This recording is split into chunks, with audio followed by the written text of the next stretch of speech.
I'm Langford proud. I grew up in Langford before Costco. Well, I started at C-FAX many years ago, and when I first started there, I actually worked evenings and all nights, and I was never on the air.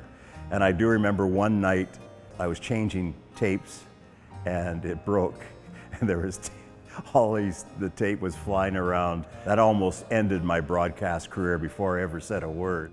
I remember my very first update there. The sports director's name was Jim Leith, who I have a lot of respect for. He was very good to me.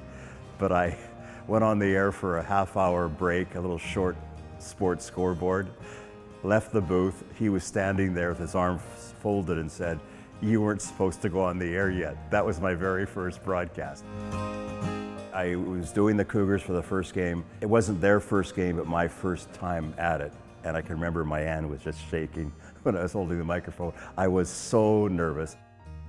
My first few newscasts at the Q, it sounded like I was doing a sportscast. There's a much different tempo to it.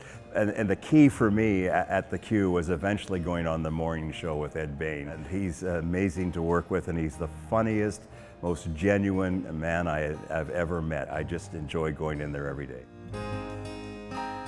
Over the years, I've had the best seat in the house for so many amazing games. I had the Salmon Kings first game, the Royals first game, the Salsa of the BCHL after the Cougars left, PFC.